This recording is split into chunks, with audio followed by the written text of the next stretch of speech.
You ever wake up and feel like you've been sleepwalking through your own life? Your back aches, your energy is gone, your wife hardly looks at you, and somewhere between bills, stress, and endless scrolling on your phone, you stopped feeling alive. I get it. I've been there. 40 years ago, I thought getting older meant losing strength, losing desire, losing myself.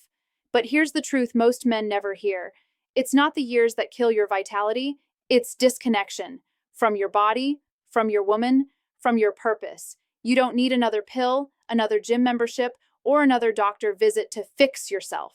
What you need is a shift, a deeper reconnection that most men never make. By the end of this story, you'll know exactly how to reclaim that energy and desire because I'm 83 years old and doctors are still scratching their heads. My heart rate, testosterone, blood flow, and energy tests like a man half my age. But what truly shocks them isn't the numbers, it's how I live. The 4 habits they call bad turned out to be the best things I ever did.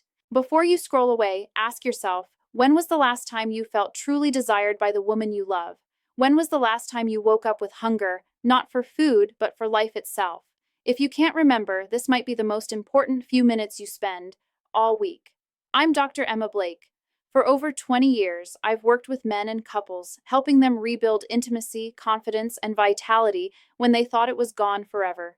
I've seen executives, soldiers, grandfathers, and newlyweds, all struggling with the same silent pain. She's distant, he feels invisible, the bedroom has gone cold, and nobody knows how to thaw it.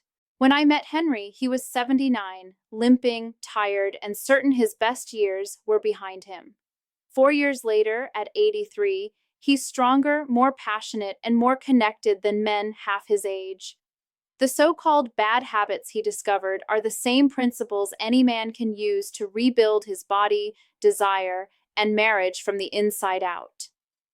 By the time we finish, you'll understand why your partner's desire may have changed, how to reconnect emotionally and physically without pressure or awkward talks, and the exact steps to reawaken energy, passion, and strength, starting tonight.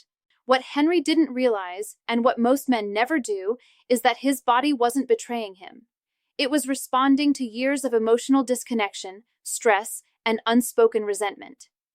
Men are taught to fix problems mechanically. If the car breaks, replace the part. If the body slows, take a pill.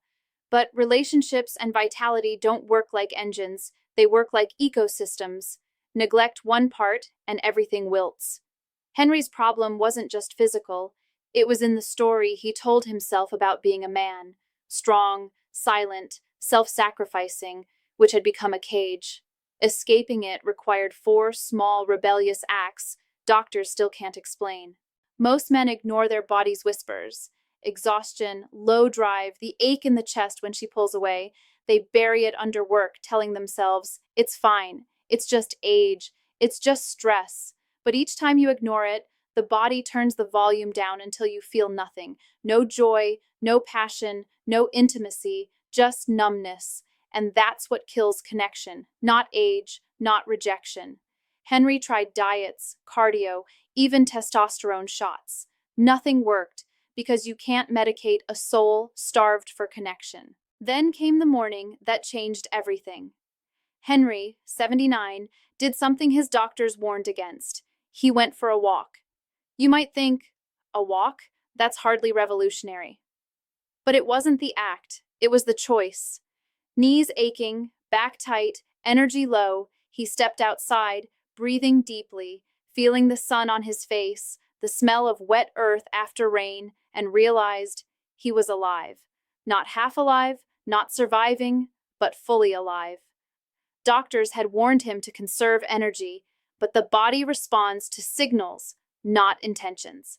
By avoiding movement, he had been signaling shutdown, muscles weakening, circulation slowing, hormones dropping, sexual desire waning. Movement isn't just physical, it's psychological, emotional, and spiritual. That walk told his body, I am here, I am strong, I deserve vitality. That simple act was the beginning of his resurrection. Physiologically, circulation increased, testosterone and dopamine surged, cortisol dropped, helping him feel calmer, more present, more confident. Emotionally, It went deeper. Henry had been numbing himself against pain, fear, and disappointment.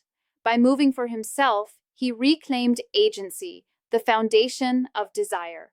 Women respond to presence, vitality, and the man who lives fully in his body and emotions. That morning, Henry gave himself permission the world had denied him.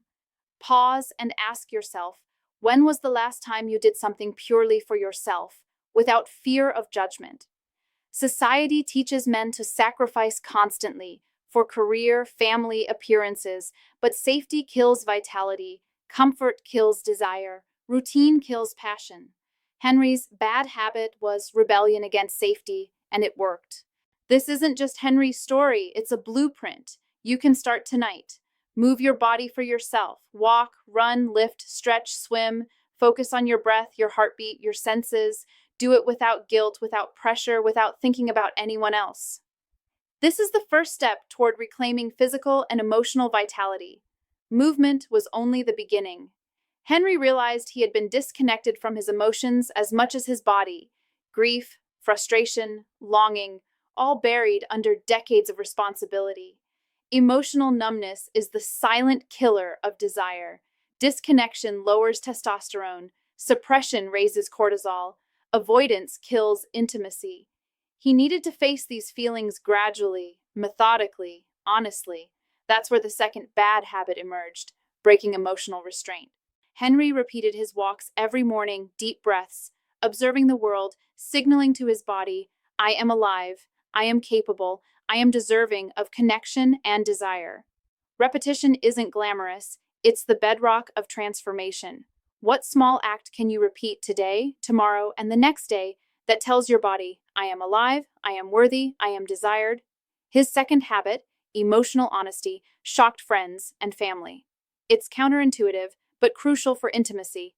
Men often think desire is physical, but it's emotional first. Henry began speaking vulnerably, sharing truths like, I miss us, I miss feeling close, I want us back. At first, Marie was surprised. Slowly, she felt seen, heard, and desire returned. This works because oxytocin, the bonding hormone, spikes with emotional honesty. Emotional safety is prerequisite for sexual desire. Desire is a signal she feels safe, seen, and desired emotionally, not a switch you flip with performance. Here's what you can do tonight. Remove pressure. Stop thinking emotional conversation must lead to sex. Open with curiosity. How have you been feeling? What's on your mind I might not know about? Speak your truth clearly. I miss feeling close. Listen actively, reflect, avoid interrupting. Repeat consistently. Emotional safety builds over weeks. Henry stumbled, feared, but persisted. Within 3 weeks, Marie softened. Laughter and small acts of affection returned. His desire grew, not because of performance, but because he felt emotionally alive. Step 1, body. Movement awakens vitality. Step 2, heart. Honesty awakens emotional vitality. Step 3, mind. Intentional presence awakens clarity and confidence. Desire flows from this triad, not pills or routines. Henry also practiced visualization, sitting quietly, imagining connection, feeling gratitude as if it already exists. Over time, his body and partner responded.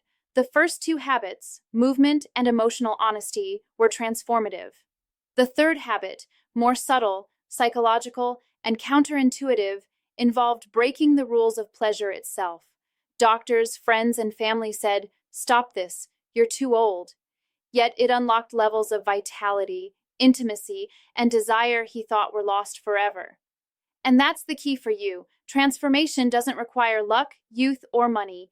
It requires attention, courage, and small, consistent acts of rebellion against numbness, routine, and disconnection. Move, speak, feel, and choose life. Start tonight. You deserve to feel alive, desired, and deeply connected again.